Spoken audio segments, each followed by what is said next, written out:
Hey loves, so I am back. Both Jackie and Lydia asked to see a review slash demo of that new Fluidline I got, the Sassy Moss. I hauled it in my MAC and Sephora haul that I'll link down below if you haven't seen it. But it's a really fun product, a really great color, and I thought I might as well sit down and do like a little mini demo slash review. So here goes.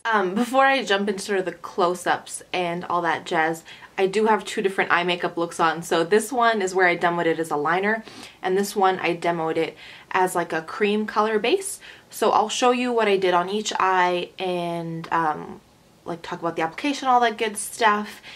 And yeah, we should be good to go. It should be relatively fast. I say that every time, but hopefully this time it's true. It should be a relatively fast little video. So I'll zoom you guys in. On this eye, what I did, I used just one of my Clinique Chubby sticks. It's an ample amber.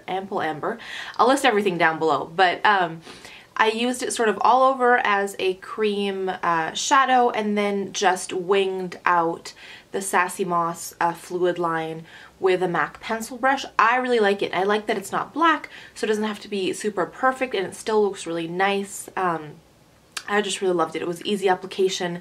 I had to put a really tiny bit on my brush and I got opaque coverage, and it set really quickly and didn't move. So I really like that. On that eye, just for the sake of letting you guys know, I did use my Stila Smudge stick in Midnight Green, both of my waterline and lower lash line, and then I put on, at the end, not at this point, I think yet, some Benefit the Real mascara. On the left, my like reptilian, I don't know, ET inspired eye, I guess. I used it all over as like I said, a cream shadow or cream base. You do have to work with it pretty quickly just because it is a liner, right? So it sets pretty quick, which is great as a liner. As a base, it just means that you have to work with it quickly. It did though sheer out really nicely and set really pretty. Really pretty. Something can set really pretty. I really liked working with it. I went back in then with like a brown shadow, Makeup Store's Kakaw, and put that in my crease to give a little bit of definition, and then I used Emerald Shadow by bareMinerals on top, just because with a cream shadow I usually like to set it with a with another product, with like a powder product on top, especially if it's a color that's not like a beige or like that amber color, just because it is a little bit more of a color, and if it creases it'll show up more than if like the amber creases. Anyways, what else should I tell you about that eye? I put some True White Chromographic MAC pencil in the waterline, my Canary smudge stick, which I also hauled in that video, underneath. Thank you, Jackie, for the suggestion to use them together. They look awesome. And then some mascara on top, and yeah, that was it. So just two different ways to use the Fluidline. I like both ways. I love the color. If you can still get your hands on it, I would highly recommend it. I know it's a limited edition, so I'm not sure if it's still available. But yeah, as far as a recommend, I highly recommend it. If you have other Fluidlines, here's two different ways you can use them. And yeah, I think that's all I had to say about these guys. Okay, and so before we end this video, let's leave you with the 3 points of positivity for the day. So the first has definitely got to be washing my car.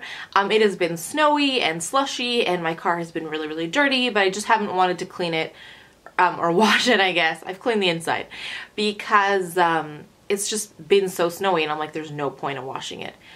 I had to wash it because I feel like all that salt, we use salt sort of to melt the ice on the streets and what have you, and all that salt buildup can't be good for my car. So I did get to wash it. I also enjoyed the fact that I like beat the rush. I got there and there was one car in front of me, and as soon as I went to pull in, there was like 5 cars backed behind me. So I like just beat the rush. It was really exciting. So that made me really happy. The second thing has got to be a really nice conversation, one of those really great hugs with a dear friend of mine this week who's about to get married in 9 days. So we just sort of reminded each other that she needs to breathe, and that it's going to be great, and I'm so happy for her. And yeah, I'm sure she's gonna have an amazing day. And the third thing that I'm grateful for has got to definitely be the shorter work week this week. We had a long weekend on Monday, and so, or like the Monday that just passed. So I only had 4 days of work this week, which was really great. And there was some Olympics thrown in there. So it was overall a really great week. Let me know what you guys are grateful for. Please don't forget to rate and subscribe if you haven't. And let me just leave you by reminding you that life is just too short to wear boring lipstick. Bye guys!